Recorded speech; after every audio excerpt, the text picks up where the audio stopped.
Hello dear students, once again welcome to my channel. हमने class 8 का math start किया हुआ है for both Hindi and English medium, CBSE और एचबीएसई दोनों स्टूडेंट्स के लिए। और फर्स्ट चैप्टर हमारा चल रहा है जिसकी इंट्रोडक्शन के 2 लेक्चर्स मैं फिर से बता दूं, इंट्रोडक्शन के 2 लेक्चर्स मैं ऑलरेडी चैनल पर अपलोड कर चुकी हूं। और आज के लेक्चर में मैं आपको एक्सरसाइज 1.1, केवल एक ही एक्सरसाइज है इस चैप्टर में, केवल एक, और उसके एग्जाम्पल्स आज मैं आपको सॉल्व करवाने जा रही हूं। There are only 3 examples.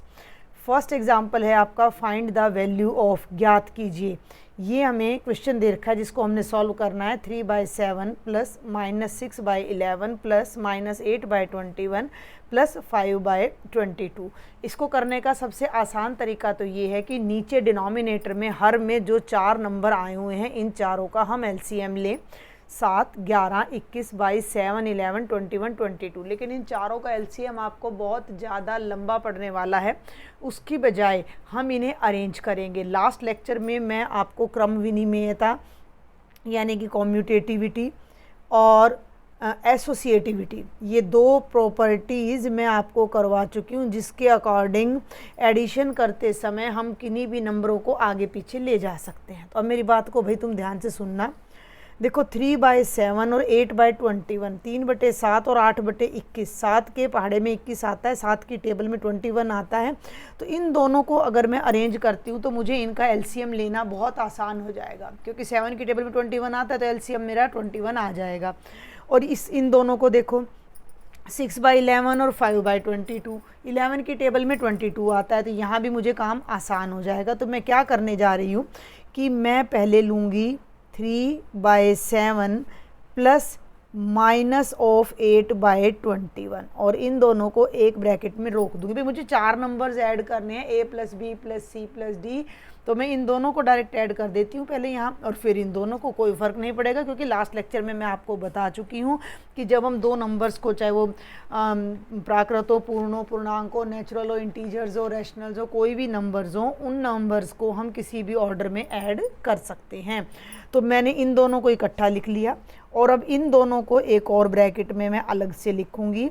-6/11 -6/11 जमा 5/22, दोनों ब्रैकेट्स में अलग अलग हल करूंगी। ये फ़ायदा है प्रॉपर्टी का, नहीं तो क्या करना पड़ेगा, इन चारों का एलसीएम लो, लघुत्तम लो और भाई फिर सॉल्व करो, जो कि बहुत बड़ा हो जाएगा। अब इस ब्रैकेट में एलसीएम लेने की ज़रूरत ही नहीं है। 7 की टेबल में 21 आता है तो इनका जो एलसीएम है वो कितना आ जाएगा, 21 आ जाएगा इन दोनों नंबर्स का। समझ में आ रही मेरी बात। और 21 को 7 से डिवाइड करो, लघुत्तम लेना आता है ना, जब ये एलसीएम आ गया तो इसको इससे डिवाइड करो, 7 से भाग करो, तो 7 या 21, 7 3 जा 21, और जो आंसर आता है उस आंसर को न्यूमरेटर से यानी 3 से मल्टीप्लाई कर दो। 7 या 21, 3 3 9, 7 3 जा 21, 3 3 जा 9। देखो बाहर प्लस है, अंदर माइनस है, तो प्लस माइनस हो गया माइनस। 21 को 21 से डिवाइड करोगे 1 आएगा, और 1 को 8 से मल्टीप्लाई करोगे तो 8 आएगा। बिल्कुल सिंपल हो गया। प्लस अब इधर ध्यान दो, 11 और 22 ये 2 हैं हमारे पास, और 11 की टेबल में 22 आता है तो एलसीएम कितना आ जाएगा मेरा, 22 आ जाएगा। 22 को 11 से डिवाइड करो, 11 2 जा 22, 11 दूनी 22, 2 आया, 2 को 6 से मल्टीप्लाई करो, 2 6 12, 2 6 जा 12, माइनस का 12 आ गया। 22 को 22 से, 22 को 22 से भाग करो, 1 आएगा, और उस 1 को 5 से मल्टीप्लाई करो तो 1 5 कितना आ जाएगा, 5 1 5 जा 5। ये मैंने माइनस यहाँ डायरेक्ट लगा दिया, हो गया सिंपल। अब आगे बढ़ूँ मैं। अब देखो कितना आसान है, 9 में से 8 माइनस करो 1/21, और 12 माइनस का और 5 प्लस का है तो -12 + 5, अपोजिट साइन है, विपरीत चिन्ह है, राशियाँ घट जाएंगी, नंबर्स माइनस हो जाएंगे, तो 12 में से 5 माइनस करोगे 7 आएगा। लेकिन 12 का जो है साइन नेगेटिव है तो बड़े नंबर का साइन लगता है, तो बाहर प्लस है और अंदर आ जाएगा -7/22। इस ब्रैकेट को और खोल लो, ये आया 1/21 प्लस माइनस -7/22। अब इस आधे क्वेश्चन को मैं यहाँ इस तरफ आपको सॉल्व करवाने जा रही हूँ। फिर से लिख देती हूँ मैं एक बार, 1/21 -7/22। अब नीचे 2 नंबर्स रह गए हैं, 21 एंड 22, तो इनका देखो एक सिंपल सी बात बताऊँ, ये ओड नंबर है, ये इवन नंबर है, ये विषम संख्या है, ये सम संख्या है, दोनों किसी भी टेबल में इकट्ठी नहीं आ रही है, ये किसी भी पहाड़े में नहीं आ रही हैं, तो इनका एलसीएम इनकी गुणा ही बन जाएगा। फिर भी मैं आपको अलग से इनका एलसीएम लघुत्तम निकाल के दिखा देती हूँ। अब 21 जिस पहाड़े में आएगा उसमें 22 नहीं आएगा, 22 जिसमें आएगा उसमें 21 नहीं आएगा। तो इनका जो है कॉमन कोई भी ऐसी टेबल नहीं है जिसमें दोनों आ रहे हों, तो सीधा 21 गुणा 22 कर देंगे, 22 एकम 22 और ये 462, 22 1 जा 22 कैरी 2, 22 2 जा 44 और 2 46, तो 462 मेरा एलसीएम डायरेक्ट आ जाएगा। अब ये आसान पड़ेगा, क्यों? इसको इससे डिवाइड करो, देखो भाई एलसीएम कैसे आया है, इन दोनों को गुणा करके ही तो आया है, इन दोनों को मल्टीप्लाई करके ही तो आया है। तो जब मैं 462 को 21 से डिवाइड करूंगी तो मेरा आंसर 22 आएगा, और 22 से डिवाइड करूंगी तो मेरा आंसर 21 आएगा। तो जब मैं इसको इससे डिवाइड करूंगी तो 22 आएगा, और उसको 1 से मल्टीप्लाई करूंगी तो ऊपर 22 आ जाएगा। माइनस 22 से इसको डिवाइड करो 462 को, भाई करके भी देख लेना अगर अरे मेरी एक सिंपल सी बात समझ पा रहे हो आप। मान लो मैं आपको बताऊं, मान लो भाई 2 नंबर ले लिए मैंने, 4 और 5, तो 4 और 4 और 5 की प्रोडक्ट कितनी आएगी 20। अब 20 को जब मैं 4 से डिवाइड करूंगी तो मेरा आंसर 5 आएगा, और इसी 20 को जब मैं 5 से डिवाइड करूंगी तो मेरा आंसर 4 आएगा। बहुत सिंपल सी बात है, यही कहानी यहाँ चल रही है। 21 और 22 को मल्टीप्लाई करो तो 462 आ रहा है। अब इस 462 को जब 21 से डिवाइड करोगे तो 22 आएगा, 22 से डिवाइड करोगे तो 21 आएगा। बिल्कुल सिंपल सी बात है, डिवाइड करने की ज़रूरत भी नहीं थी। 6 में से 4 गए 2 और 22 एकम 22। समझ रहे हो मेरी बात को? तो ये कुछ भी करने की आपको ज़रूरत नहीं है, यहाँ डायरेक्ट दिखाना है। इसको इससे डिवाइड करोगे 21 आएगा, 21 को फिर 7 से आपने मल्टीप्लाई करना है। 21 को 7 से, 7 1 जा 7, 7 2 जा 14, 147 आपका आंसर आ जाएगा। अब इन दोनों को हमने यहाँ पर एक प्लस का है एक माइनस का है, तो माइनस करना है। कैसे माइनस करना है? बड़ी टर्म में से छोटी को माइनस करना है। तो भैया 147 में से 22 को माइनस करना है, इसमें से इसको 7 - 2 5, 4 में से 2 गया 2 1, 125 आएगा, लेकिन साइन बड़ी वाली टर्म का आएगा, बड़ी वाली टर्म नेगेटिव है, तो -125/462 माइनस का 125/462 मेरा आंसर आ जाएगा। और ये तो मैं इतना आपको बोल बोल के समझाती हूँ तो इतना टाइम लग जाता है, जब आप इन क्वेश्चन को डायरेक्ट करोगे तो बहुत आसान होंगे। बस एक बात का ध्यान रखना है कि इन प्रॉपर्टी को लगा लो, लिखने की भी जरूरत नहीं, डायरेक्ट भी लगा सकते हो। भी 4 नंबर है, चारों का भी एलसीएम आप लेते तो 462 ही आता, 462 आता, लेकिन फिर उसको 7 से डिवाइड करते, इससे मल्टीप्लाई करते, फिर 11 से डिवाइड करते, फिर 20, बहुत लंबा पढ़ना था, बहुत ही लंबा पढ़ना था। उसकी बजाय हमने इनके पेयर बनाए, पेयर में अलग अलग एलसीएम लिया, और फिर लास्ट में एक और एलसीएम हमने ले लिया। अब हम सॉल्व करते हैं second example. Find the value, ज्ञात कीजिए -4/5 गुणा 3/7 गुणा 15/16 गुणा 14/-14/9 -4/5 इंटू 3/7 इंटू 15/16 इंटू -14/9। वैसे तो ये मल्टीप्लाई का सम है, गुणा का सवाल है, हम डायरेक्ट भी इसको कर सकते हैं, फिर भी हम कोशिश करते हैं कि इनके पेयर कर लेते हैं। वैसे गुणा में पेयर करने की ज़रूरत नहीं है, बट आप छोटे बच्चे हो, कन्फ्यूज हो जाओगे। देखो जब हम मल्टीप्लाई करते हैं तो नीचे वाली टर्म से ऊपर वाली टर्म कैंसिल होती है हमारी, तो कुछ ऐसा पेयर बनाओ कि नीचे वाला ऊपर वाले से कैंसिल हो रहा। 5 की टेबल में 15 आता है, 5 3 15, 4 की टेबल में 16 आता है, 4 की टेबल में 16, तो ये दोनों एक दूसरे को काट रहे हैं। तो मैं क्या करती हूँ कि -4/5 के साथ 15/16 यानी -4/5 के साथ 15/16 को लगा देती हूँ। देखो एक छोटा सा रूल मैं बताऊँ भाई, A गुणा B गुणा C गुणा D करना है, तो A गुणा C गुणा D गुणा B कर दोगे तो क्या फ़र्क पड़ जाएगा? कोई फ़र्क नहीं पड़ेगा। और A गुणा D गुणा B गुणा C कर दोगे तो भी कोई फ़र्क नहीं पड़ेगा। ये सारी बातें हम अपने लास्ट लेक्चर में सीख चुके हैं। घटा में फ़र्क पड़ता है, भाग में फ़र्क पड़ता है, लेकिन गुणा में और जमा में, मल्टीप्लाई में और एडिशन में कोई इफ़ेक्ट नहीं पड़ता। ये कम्यूटेटिव और एसोसिएटिव होते हैं। क्लियर है?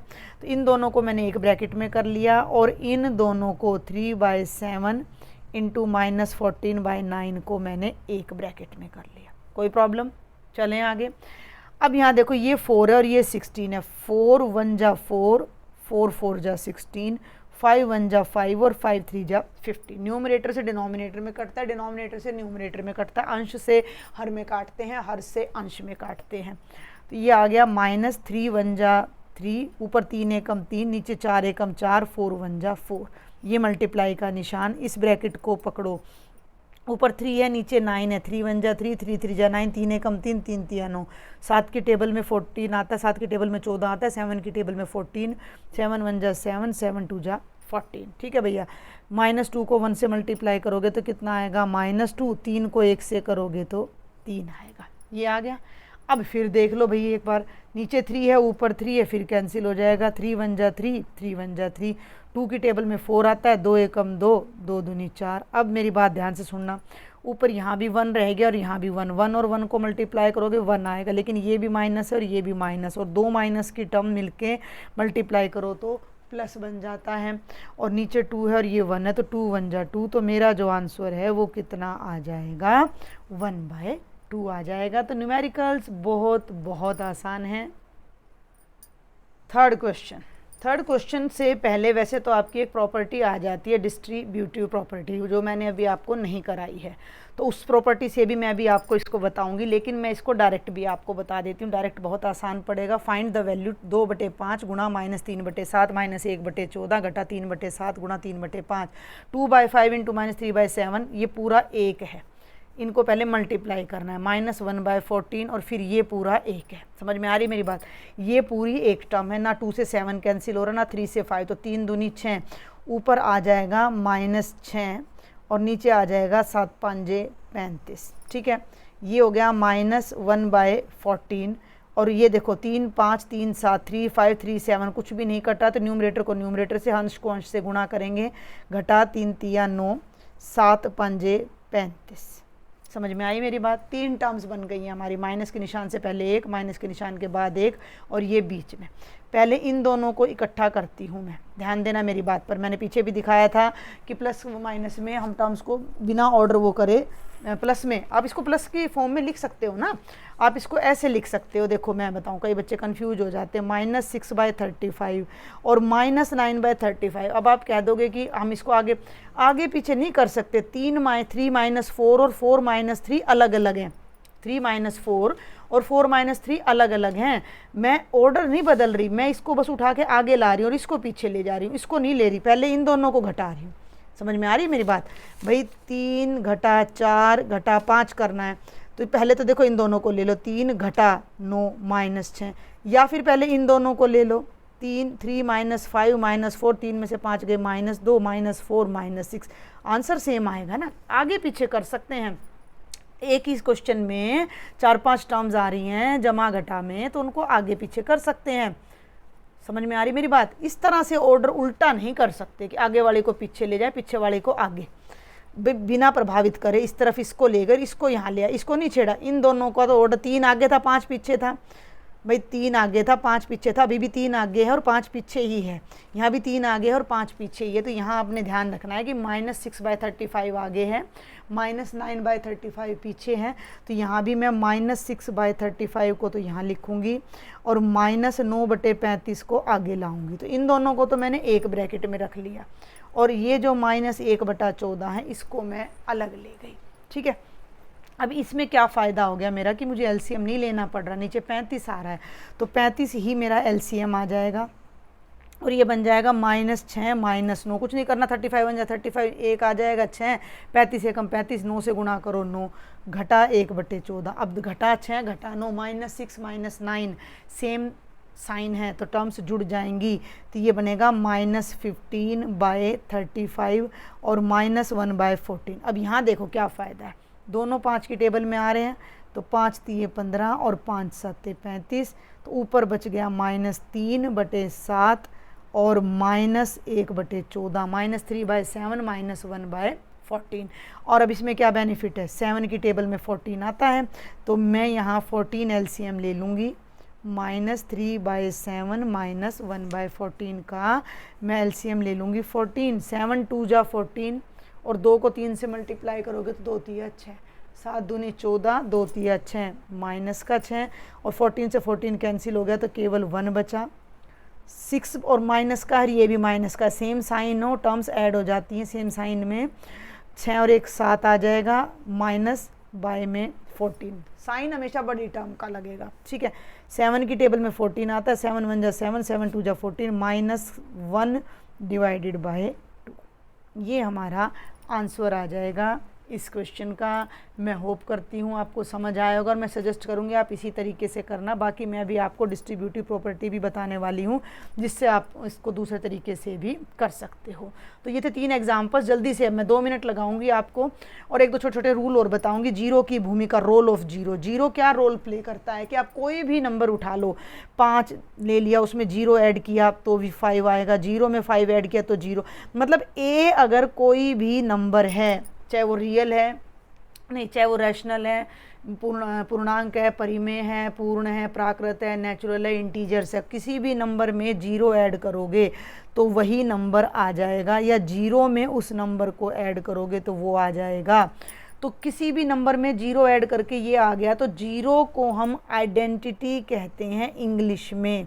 Zero is called additive identity. ध्यान से सुन लेना मेरी बात, एडिटिव आइडेंटिटी। और हिंदी में मैं अगर बताऊं तो इसको बोलते हैं योज्य तत्समक। सुन लो मेरी बात को ध्यान से, योज्य माने जोड़ करना, एडिटिव माने ऐड करना, आइडेंटिटी या तत्समक का क्या मतलब है कि एक ऐसा नंबर जो किसी भी नंबर में ऐड करके वही आंसर दे, जो किसी भी नंबर में ऐड करके वही आंसर दे दे, तो वो आइडेंटिटी हो गई ना भाई। ए में जीरो ऐड करा, ए की आइडेंटिटी खुद आ गई, ए अपने आप आ गया, ए खुद ही दिख रहा है, ये ए ही आ गया, इसलिए ये आइडेंटिटी कहलाता है।